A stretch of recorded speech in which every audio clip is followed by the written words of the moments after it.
Today we're going to be talking about what we call sort of the big diffusion. And just to sort of introduce what we're going to be going through is we'll start off talking about the current state of Bitcoin, what's been happening the last year and a half, 10 years, and then we'll go into what we think is going to happen and how we sort of see things playing out in the next year without making any hard predictions. And we'll close off by talking about what family offices can do, which is really what you're here for. And so here's a photo of me when I still got haircuts, and we'll go into setting the stage. And the two big questions we're seeing everywhere, whether it's in crypto media or in traditional media, is people being like, when is Bitcoin going to hit its top? What's going to happen when it does, and stuff like that. And you'll see a lot of people sort of call like, oh, there'll be a secular rotation into gold. We'll talk about how like bonds and equities will perform. We think something slightly different is going to happen, is that when Bitcoin hits a top or the end of this cycle comes and it slows down, that we're going to see something more interesting where the money is more going to spread out and stay within the ecosystem, but people will look for the equivalent of like the next Bitcoin in blockchain. And the basic idea there is that even though we're long-term bullish on Bitcoin, there are 100% going to be assets that outperform it. And the idea is like, how do we spot those? How do we stay ahead of those at the same time as enjoying the rise in Bitcoin right now? And this is based on the idea that even though diversification is key and all asset classes do have some merits, the money that's entered the crypto ecosystem is sort of sticky, we say, and it's going to stay in the ecosystem. And so with that in mind, we saw in 2017, a lot of money didn't just rotate out of Bitcoin, but it rotated into stable coins and into other places that were sort of built up over the last three and a half years. And now we're really seeing the dividends pay out on that. And so this big diffusion sort of starts by understanding like the current state of Bitcoin. And a lot of this has been talked to death, so I won't go into it too much. On the right, you can see sort of like a linear and logarithmic scale showing how Bitcoin's performed in the last 3 to 10 years, really. And we all know it's done well. Like the basic idea is it's up 8.3x on the year if we go 12 months back, year to date. And the same thing applies to the entire cryptocurrency industry. You have the entire sector being up 9.6x. And that whole sector being up 9.6x is where things get more interesting, because you can see that other places are outperforming based on these weighted averages we're talking about.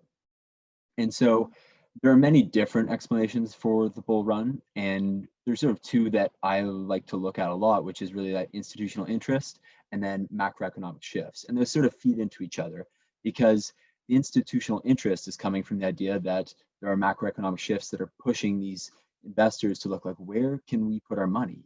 And on the other hand, as you see more and then on the other hand, you just have these macroeconomic factors that are really continuing to push more people to ask the question, like, where should I put my money? And so we've talked a lot about this before, and so I won't stay on this for too long, but you have institutional attention just rising everywhere. You have newer companies like Square and Tesla buying in. You have MicroStrategy's Big Bet.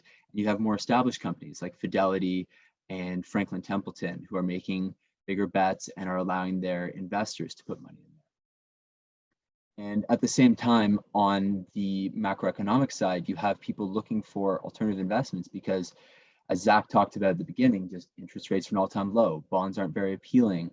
Inflation isn't doing what people think it should be doing. Everything would have indicated that we'd be in a high inflation environment right now. And there are questions about whether, when you count fuel costs and food costs, that would actually show the true inflation. But really, it feels like we're not seeing a reality.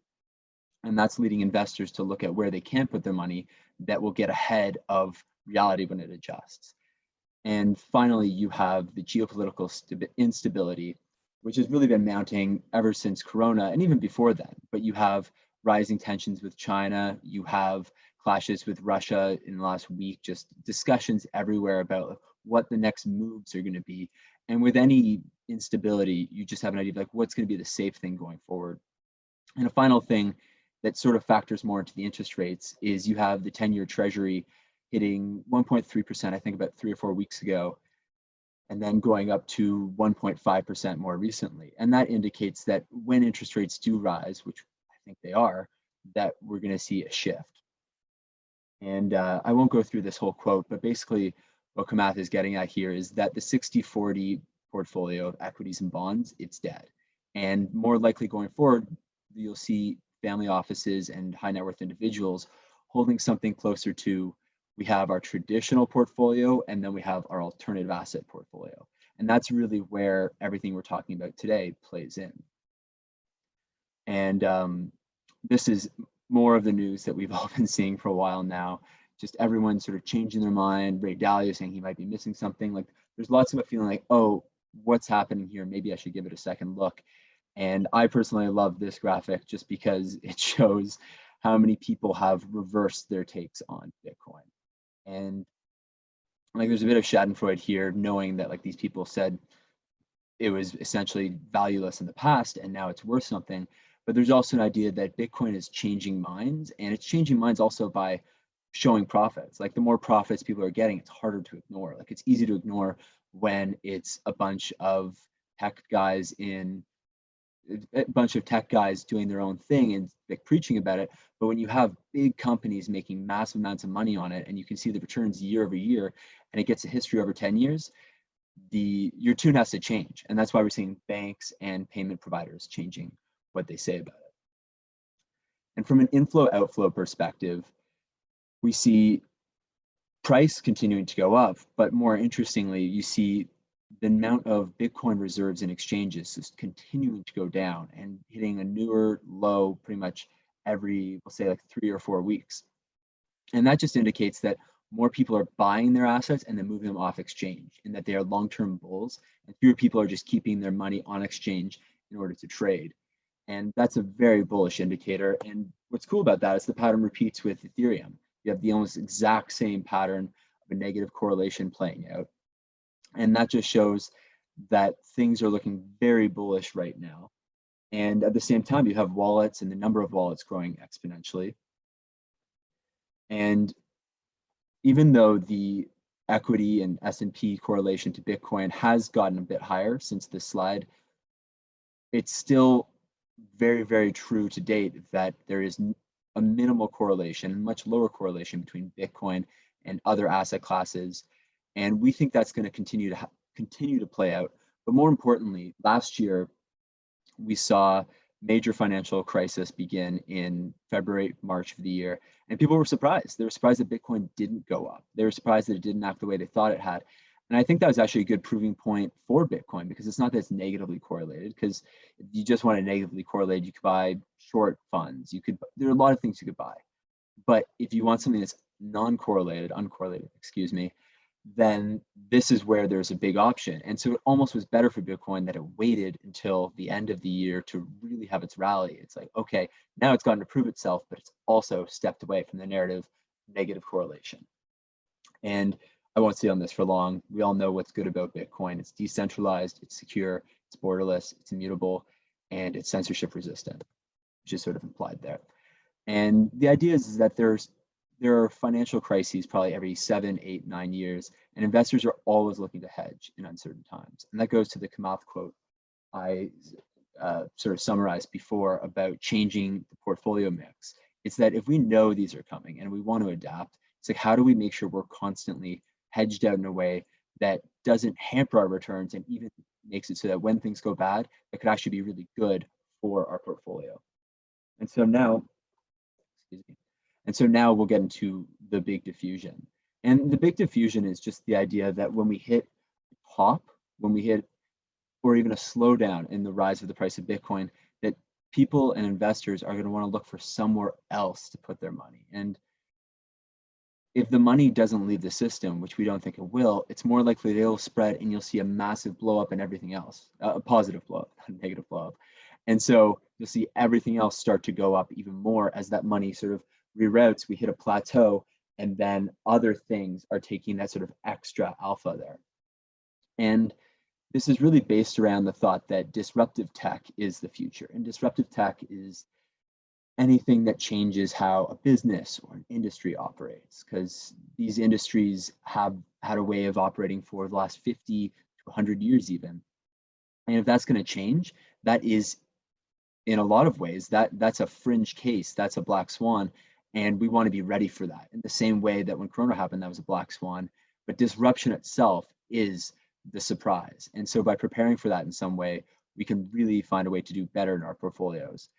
And the other part of that is that consumers are always affected by this, and consumers, the way they spend, the way they communicate, the way they save their money, that's all going to change when a superior system to the legacy system is implemented. So I sort of said about a disruptive technology replacing a past industry. And a perfect example of that is what may be happening with Tesla. You've got electric vehicles are gaining momentum. You have more and more companies talking about how they're moving into them.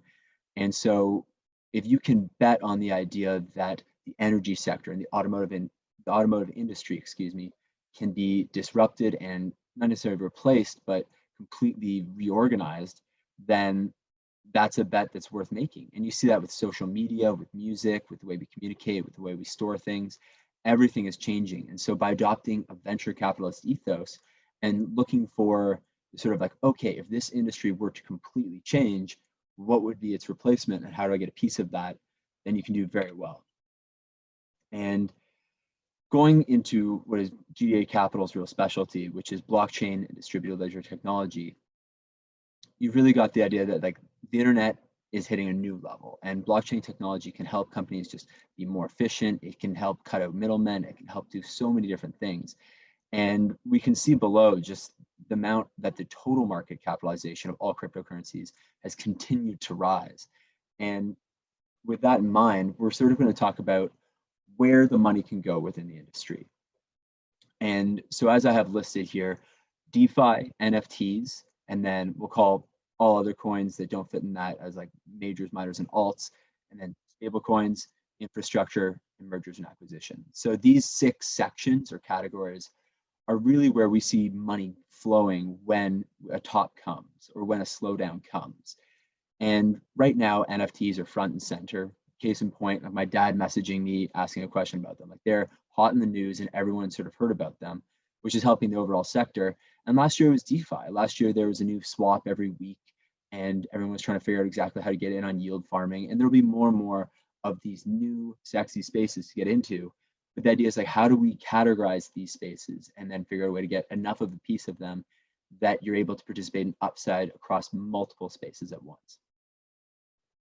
And so starting off with DeFi, and I'm starting off with DeFi for one big reason, is that DeFi has really done the best job of showing an actual product and use case and putting it to work. Like there are loans being executed every day, there are trades being executed every day, and it's proven in that way. And there will be shifts within the space, there will be massive changes, but we know DeFi is doing something different, and it's sort of proven out by the fact that total value locked hit a top of about 45 billion, I think 3 or 4 weeks ago. It's hovering around there, and I think now it's around 41 billion when I was updating this presentation. And so with that in mind, we know that DeFi has a potential use case and is going to potentially be a replacement for a lot of places within the traditional finance industry. And so that's one easy sort of sector to think about in your mind. And then the next one, which is almost the exact opposite, is NFTs or non-fungible tokens. And this is really the idea of collecting something or having a one-of-a-kind anything. And it started with video games and CryptoKitties, but more recently, Beeple sort of brought it to the mainstream, and everyone sort of picks up the massive news story of him receiving these huge bids on his property and how that was going. And you also have things like Decentraland and what they're doing for virtual real estate. And it's all these different use cases for the idea of there could be a one-of-a-kind hashed piece of sort of just a piece of data that is worth something for being one of a kind and provable one of a kind. And so that's almost the exact opposite of DeFi, and it's just another sector to look at. And now going into majors, minors, and alts, that's really about looking for just all the other coins that don't fit into a clean category yet. And there are other smaller categories like payments and exchanges and things like that, but we're going to keep it pretty broad today. We're going to keep it to their security tokens and utility tokens. And security tokens are known because they act like securities. They represent a claim on ownership or a claim on future revenues, and that has its own sort of host of regulations around it. At the same time, you have utility tokens, which represent sort of the ability to use the token on the underlying exchange. And you can think about a lot more like an airline point or a Chuck E. Cheese token. And thinking about tokens in these two ways and seeing how they've really risen up, you can think about, okay, like, am I betting on the platform? Am I betting on the equity of the platform? And stuff like that. Because utility tokens are great because as a platform becomes more desirable to be on, you have more people join it, more people buy the token, more people buying the token means that the value of the overall platform goes up, and it creates this sort of virtuous cycle, this flywheel that can continue on ad infinitum. So then you have stable coins, and stable coins really gain momentum in the last 3 or 4 years as we saw money rotated of just pure Bitcoin to like, where can I keep this where I don't have to exit the industry or the ecosystem? I can keep it there and ready to access, but it's also not in a really risky asset. And so stablecoins can be backed by many different things. They can be backed by fiat, basket of goods, or an algorithm. But even just thinking about fiat-backed stablecoins, you can have different sort of values within that. And what I'm trying to say is you can have like Tether, USDC, and MakerDAI, and all of them have their own weaknesses, whether it's fraud risk or whether it's censorship. And so you're having more and more people vote based on which priorities they have in their stablecoin. And as I mentioned a bit earlier, stablecoins have also been really, really integral to the build out of DeFi, because a lot of DeFi relies on lending out stablecoins or staking different coins so you can receive stablecoins. And this has been a big part of the growth of stablecoins, is it helps people stay in the ecosystem and it's serving other sectors. And so that's what we really love about stablecoins. And next we get into something that not everyone really thinks about, and it's more the infrastructure of everything we're talking about. It's how do you make it easier and more efficient for people to get money into the ecosystem, to move money around the ecosystem? How do you make it so even the mining, how do you make it so that can be done more efficiently? And there's not usually going to be a token behind this, and that's why people don't normally think about it. But by making equity investments in these companies, there's so many ways to sort of be part of the people like selling the shovels for the gold rush rather than selling gold. And there's so many different ways to look at this, but really mining, custody, payments, and then crypto to fiat rails are some of the best spaces to be looking at right now. And finally, we'll talk about mergers and acquisitions. And this is slightly different, but it's something that needs to be considered nonetheless. And with mergers and acquisitions, it's really the idea that when things break, when things slow down, we're going to see which are the non-viable products that were maybe raising money but shouldn't have been and don't have a proper use case and aren't going to stick around for a while. And some use cases or some companies will just disappear altogether, but we'll also see probably a massive slew of just companies getting bought up, teams getting integrated into other companies, and things along those lines. And we're already seeing this in a way with like Morgan Stanley buying or putting on a bid for BitHum for $2 billion. And this is a classic, like traditional company moving into crypto. And we're not even at a sort of break yet. We're also seeing things like Keep Networks proposing a merger with Keep Networks proposing a merger with the New Cipher team. And that's more of a strategic move, getting ahead of all this where they could see synergies. And we also expect to see with DeFi, there were countless platforms that came to market, and we'll probably see a large portion of these disappear as we realize which ones are going to be the key leaders in each use case within DeFi. And so closing off, the real big question here is what can family offices do? And the main thing is to just keep thinking about not just cryptocurrencies or blockchain, but making categories within your head and being like, how do I have this covered? How do I have infrastructure covered? How do I have DeFi covered? And how you can move forward from there. And right now, I don't think there's any doubt that it's a multi-trillion-dollar market opportunity. Like we're already seeing the market at 1.5 trillion, and there's much more growth to come. This is very, very early, and regulations are constantly changing, which actually makes for an opportunity as you can get ahead of certain shifts in certain countries. And there are issues everywhere when it comes to financing. We have public market issues. The main thing that I'll see is just time and resources make it prohibitively expensive. And at the same time, like in private markets, you got a concentration of capital and it sort of ends up being inefficient capital. Like if you're running on pure private capital, not all good companies are going to be able to get the capital they deserve for their prime offering.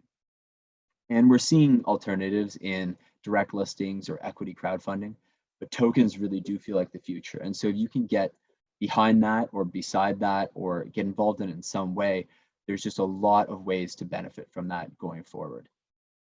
And so closing off, the real future implications I just think everyone should be thinking about is, without a doubt, we're in the middle of a mass restructuring of the economy right now, on a political level, on a socioeconomic level, and also on like a geopolitical level.